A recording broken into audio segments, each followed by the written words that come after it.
Isasama po ang mga grupo ng tsuper at operator ng mga pampublikong sasakyan sa mga makikinabang sa uplift program ng gobyerno. Yan po yung ayon kay Transportation Secretary Giovanni Lopez.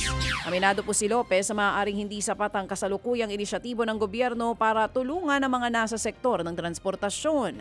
Sa gitna pa rin po yan ang mataas na presyo ng langis. Kaya naman nakipag-ugnayan si Lopez kay DSWD Secretary Rex Gatchalian. Kaugnay po yan ang ikalawang round ng pamamahagi ng ayuda sa ilalim ng uplift. Base naman sa usapan ni Lopez at Gatchalian, isasama na po ang transport group sa susunod na distribusyon.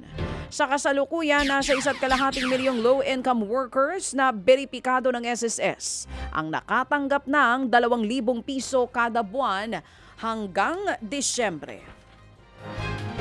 Samantala, magpapatuloy po ang fuel discount ng gobyerno para sa mga pampublikong sasakyan. Yan ang tiniyak ng Malacanang matapos i-anunsyo na itataas nga po sa 12 pesos kada litro ang diskwento. Ayon po kay Palace Press Officer Attorney Claire Castro, sa ngayon ay hindi masabi ng gobyerno kung hanggang kailan ito magtatagal.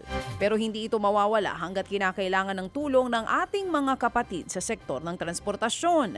Una nang inilunsad ang programa noong Abril at pinalawig po hanggang katapusan ng Agosto. Nangako rin ng palasyo na sisilipin nito ang mga reklamo tungkol sa kakulangan ng partner gasoline stations at iba pang issue sa pagpapatupad po ng diskwento. Umakyat po ang bilang ng mga Pilipinong walang trabaho nito namang buwan ng Hunyo. Sa datos po ng PSA o Philippine Statistics Authority, huling naitala po sa 4.9% ang unemployment rate sa bansa. Katumbas po yan ng 2.59 milyong mga Pilipinong walang trabaho noong Hunyo.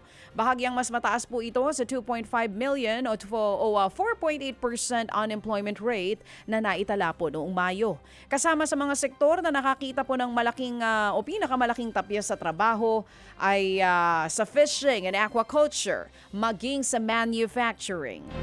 Mga kapatid, patuloy po kayong tumutok sa 105.9 True FM para sa totoong balita, impormasyon, music and entertainment. Mag-subscribe sa aming YouTube channel at podcast at sundan nyo kami sa Facebook, Instagram, X at TikTok sa True Network PH. Bisitahin din po ang aming official website, truefm.ph. At panoorin din kami sa True TV Signal, Channel 19. Kami po ang 105.9 True FM. Laging true sa'yo, kapatid.